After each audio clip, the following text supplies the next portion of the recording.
Ndugu yangu Muislamu, najua umesikia mengi kutoka kwa mashehe na baadhi ya walimu wa Kiislamu, hasa wanapoizungumzia vitabu vya katika Biblia takatifu kwamba vitabu hivi vimeharibiwa au vimetiwa hitilafu au vimetiwa mkono wa mwanadamu. Lakini maneno haya au madai haya ya mashehe wako yanakwenda kinyume kabisa na Qur'ani inavyosema. Kwa mfano, kuna mambo makubwa mawili Qur'ani inayafanya. La kwanza, inasadikisha vitabu vilivyotangulia kabla yake, na kuna aya zisizopungua 20 zinazozungumzia hivi katika Qur'ani. Leo nitakusomea baadhi tu. Jambo la pili ambalo Qur'ani inafanya, inasema kwamba hakuna anayeweza kubadilisha maneno ya Mwenyezi Mungu.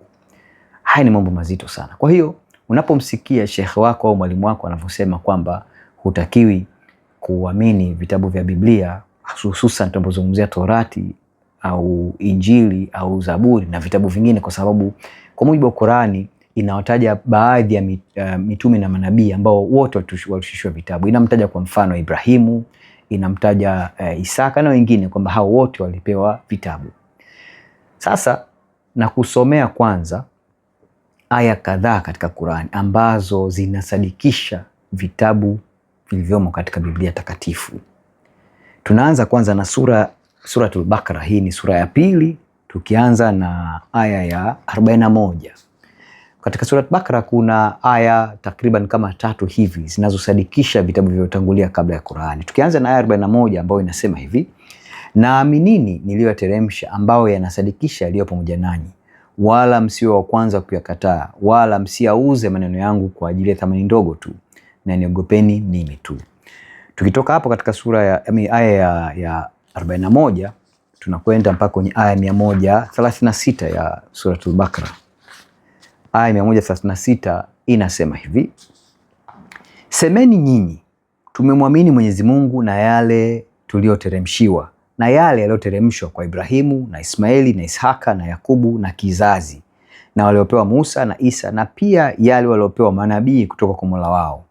Hatutofautishi baina ya yote katika hao, na sisi tumenyenyekea kwake. Tunabaki bado katika Suratul Baqara, tunakwenda kwenye aya 285 ya Suratul Baqara. Aya 285 tunakutana na kitu kama hicho pia. Aya 285 ya Suratul Baqara nasema, mtume ameamini yaliyoteremshwa kwake kutoka kwa Mola wake, na Waislamu wote wameamini Mwenyezi Mungu na malaika wake na vitabu vyake na mitume yake. Hatutafautishi baina ya yoyote katika mitume yake, na husema tumesimamia, tumesikia na tumetii. Msamaha Mola wetu na marejeo ni kwako. Hii ni katika Suratul Baqara. Tunasogea katika sura nyingine hii maarufu, Suratul Imran. Hii ni sura ya 3 ya kwenye Qur'ani. Tunasoma aya ya 3 ya Suratul Imran. Inasema, amekuteremshia kitabu kwa haki kinachosadikisha yaliyokuwa kabla yake, na aliteremsha Torati na Injili. Tukitoka katika Suratul Imran tunasogea katika sura ya 4 ya kwenye Qur'ani, hii Suratul Nisa. Tunasoma aya ya 47. Inasema hivi: enyi mliopewa kitabu, aminini tuliyoyateremsha yanayosadikisha yale yaliyo nanyi, kabla hatujazigeuza nyuso tukazipeleka kisogoni, au kabla ya kuwalaani kama tulivyowalaani watu wa Jumamosi, na amri ya Mwenyezi Mungu lazima kufanywa. Hii ni Suratul Nisa. Katika Suratul Nisa hiyo hiyo tunasogea katika aya 136. Aya 136 inasema hivi: enyi mlioamini, mwaminini Mwenyezi Mungu na mtume wake na kitabu alichokiteremsha juu ya mtume wake na vitabu alivyoteremsha zamani, na mwenye kumkanusha Mwenyezi Mungu na malaika wake na vitabu vyake na mitume wake na siku ya mwisho, basi bila shaka amepotea upotofu ulio mbali. Hii nayo pia inasadikisha vile vitabu vilivyotangulia kabla ya Qur'ani. Tukitoka katika Suratul Nisa tunakwenda katika Suratul Maida. Hii ni sura ya 5 hii. Suratul Maida tutasoma aya 3 kuanzia 47 mpaka 49. Tunaanza na 47, kisha tutasoma 48 na kisha 49. Inasema hivi: watu wa Injili wahukumu kwa yale yaliyoteremsha. Naomba nirudie. Watu wa Injili wahukumu kwa yale aliyoyateremsha Mwenyezi Mungu ndani yake, na wasiohukumu kwa yale aliyoyateremsha Mwenyezi Mungu, basi hao ndio waasi.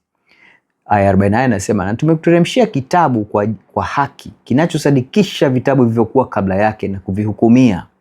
Basi wahukumu baina yao kwa yale aliyoyateremsha Mwenyezi Mungu, wala usifuate matamanio yao kwa kuacha haki iliyokufikia. Na katika ninyi tumeujalia sharia yake na njia yake, na kwa Mwenyezi Mungu angalitaka angelikufanyeni kundi moja, lakini anataka kukujaribuni kwa hayo aliyokupeni.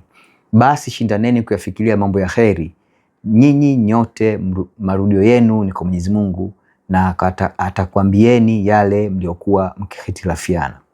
Na wahukumu baina yao kwa yale aliyoyateremsha Mwenyezi Mungu, wala usifuate matamanio yao, nao jihadhari nao wasije kukugeuza na baadhi ya yale yaliyokuteremshia Mwenyezi Mungu.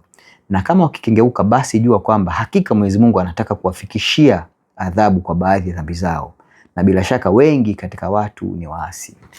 Aya hizi 3 za Maida zinasema mambo mawili makubwa. Jambo la kwanza, inathibitisha au inasadikisha maandiko yaliyokuja kabla ya Qur'an. Lakini la pili, inawataka hawa wenye vitabu kabla yake wahukumu kwa kupitia vitabu hivyo, kwamba sisi Wakristo tunahukumu kwa mujibu wa Injili tulioteremshiwa. Mayahudi pia wanatakiwa wahukumu kwa mujibu wa Torati walioteremshiwa. Haya ndio mambo makubwa mawili ambayo Suratul Maida aya 47 mpaka 49 inayazungumza. Tukitoka katika Suratul Maida tunakwenda katika sura nyingine, hii sura ya 6 hii. Tunaenda katika aya 91, nayo pia inasadikisha vitabu vilivyotangulia kabla yake. Na Mayahudi hawakumheshimu Mwenyezi Mungu kama inavyotakiwa kumheshimu, waliposema Mwenyezi Mungu hakuteremsha chochote juu ya binadamu yoyote. Sema, ni nani aliyekiteremsha kitabu alichokileta Musa, chenye nuru na uongofu kwa watu, mlichokifanya juzuu mkadhihirisha, na yaliyo mengi mkayaficha, na mmefundishwa msiyoyajua ninyi wala baba zenu. Sema Mwenyezi Mungu ndiye aliyeteremsha hii Qur'an na hivyo vingine, kisha waache wacheze katika porojo lao. Hii ni sehemu nyingine pia ambayo tunaona Qur'ani inathibitisha ama inasadikisha. Lakini kwa upande huu inazungumzia zaidi Torati, kwamba inasadikisha Torati na maandiko yaliyomo katika ile Torati. Tukitoka hapo tunakwenda katika Suratul Yunus. Hii ni sura ya 10. Tunakwenda kusoma katika aya ya 37 na 94. Tutasoma kwanza aya ya 37. Inasema hivi: na haiwezekani kuwa hii Qur'ani imetungwa haitokana na Mwenyezi Mungu, bali inayosadikisha aliyo mbele yake, na ni maelezo ya vitabu. Haina shaka kuwa imetoka kwa Mola wa walimwengu. Hii ni Suratul Yunus aya ya 37. Katika Suratul Yunus hiyo tunaenda kusogea mpaka aya ya 94.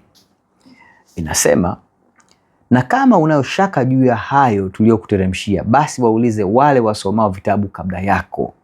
Kwa yakini haki imekwisha kukujia kutoka kwa Mola wako, kwa hivyo usiwe miongoni mwa wanaofanya shaka. Aya hii inajenga msingi mzito na mkubwa sana kwa Waislamu. Kwanza, mbali ya kusadikisha yaliyopita, lakini inamwambia Muislamu tangu Muhammad mwenyewe kwamba kama ana mashaka na yale yaliyoteremshwa, basi akawaulize wale wasomao vitabu kabla yake, kwamba Mayahudi na Wakristo.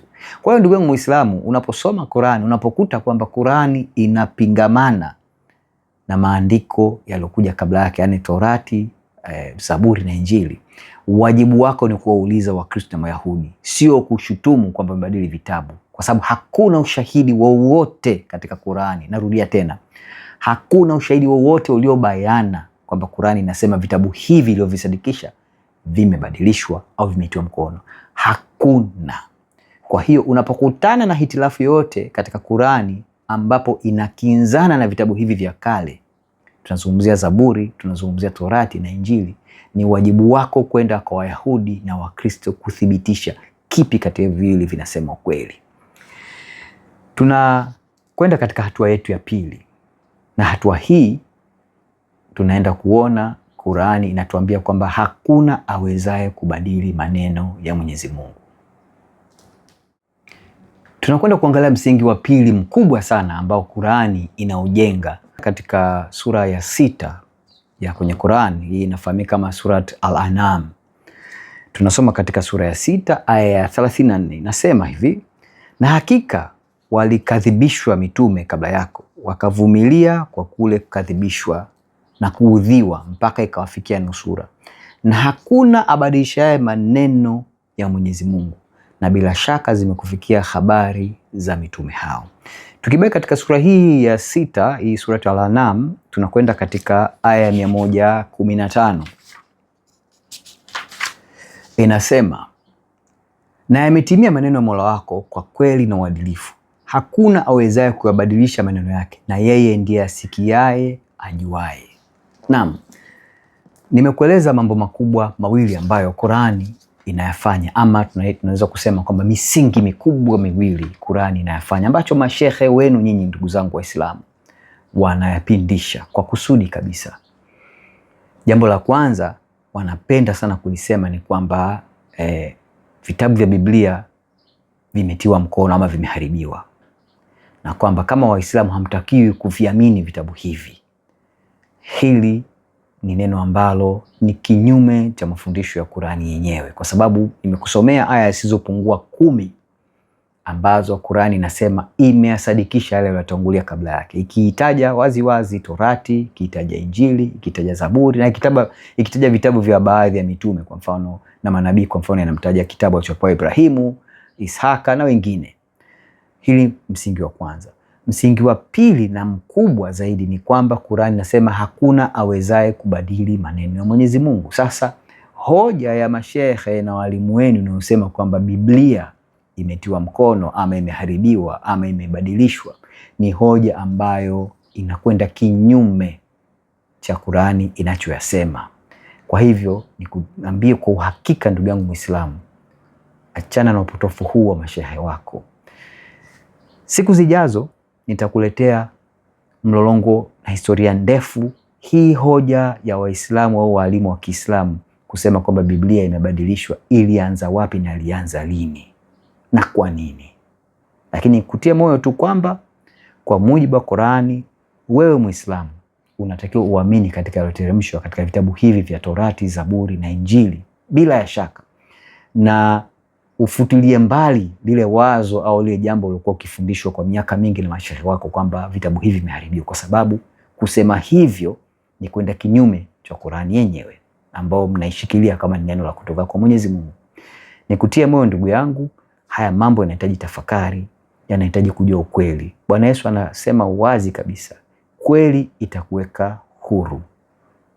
Labda nikudokeze tu ndugu yangu Muislamu ambaye unaangalia video hii, sababu kuu kwa nini mashehe na walimu wa Kiislamu wanaizungumzia Biblia imehitilafiwa au imebadilishwa au imetiwa mkono ni kwa sababu unapoisoma Qur'ani unakuta mambo mengi yanakinzana na vitabu vilivyotangulia.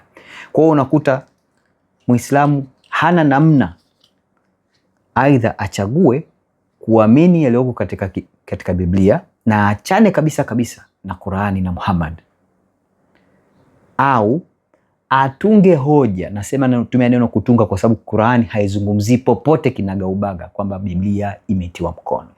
Atunge hoja kwamba vitabu hivi vimetiwa mkono ili aweze kubaki na Qur'ani na Muhammad.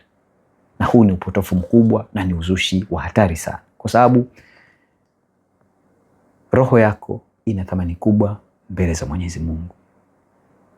Na ndio maana Mungu wa mbinguni akamshusha mwanawe, akatoa mwili ili awe ukombozi kutoka katika dhambi ambayo baba zetu, wazee wetu Adam na Hawa waliitenda pale bustanini Edeni. Na kwa kifo hichi na ufufuko Bwana wetu Yesu Kristo, sote tunapata wokovu. Sharti tu tunachotakiwa ili wokovu huu uweze kuhesabiwa haki ni kumkiri Bwana wetu Yesu Kristo na kumwamini kwamba ni Bwana na Mwokozi wa maisha yetu, ndipo upate zawadi hii ya wokovu. Hakuna wokovu kwa Muhammad, hakuna wokovu wa namna yoyote kwa kupitia Qur'an. Hili nalisema wazi na bila hofu, lakini kwa upendo mkubwa. Haya ndio maandiko yanavyosema, na Qur'an imethibitisha hivi. Na Qur'an inasema hakuna anaweza kubadili maneno haya. Nikutie moyo ndugu yangu, tafakari mambo haya, kisha fanya maamuzi. Lakini kabla ya yote nikutie moyo na nikusisitizie tena na tena, kama unavyosema siku zote, download Biblia hii takatifu, usome. Na uzuri ni kwamba unaweza ukaidownload katika lugha yoyote ile. Biblia ni kitabu ambacho kinaongozwa kwa uchapishaji na kinaongozwa katika kufasiri lugha tofauti. Biblia imefasiriwa katika lugha mamia. Kwa hapa Tanzania tu Biblia inasomeka kwa zaidi ya lugha zisizopungua nafikiri 30. Kama Kiswahili kinakupiga chenga, wewe ni Mnyakyusa, weka katika Kinyakyusa. Utaisoma Kichaga, Kinyakyusa, Kimasai pia na lugha nyingine. Lakini kwa wengi wenu ambao mnazungumza Kiswahili, download katika lugha ya Kiswahili, isome. Kiswahili chake ni chepesi, unasoma na utajionea mwenyewe ujumbe uliomo katika Biblia takatifu. Na ujumbe mkuu wa Biblia takatifu ni ujumbe wa wokovu ambao Mungu alituahidia tokea mwanzo. Tunaposoma katika vitabu vya Agano la Kale, Mungu anatoa ahadi katika sehemu mbalimbali. Kwa mfano, unapokwenda katika Isaya sura ya 7, unaikuta hiyo ahadi. Sura ya 9, sura ya 11, sura ya 53, vyote na vingine vingi vinatabiri ujio wa Bwana wetu Yesu Kristo. Unapofika katika Injili unaona ahadi ya Mungu ikitimia kwa Bwana Yesu kuja, anaishi duniani, anakufa msalabani, anafuka siku ya 3. Na Bwana Yesu anasema wazi, mimi ndimi njia na kweli na uzima. Mtu haji kwa Baba isipokuwa kwa njia yake. Hakuna Muhammad, hakuna Allah, hakuna Qurani. Asante.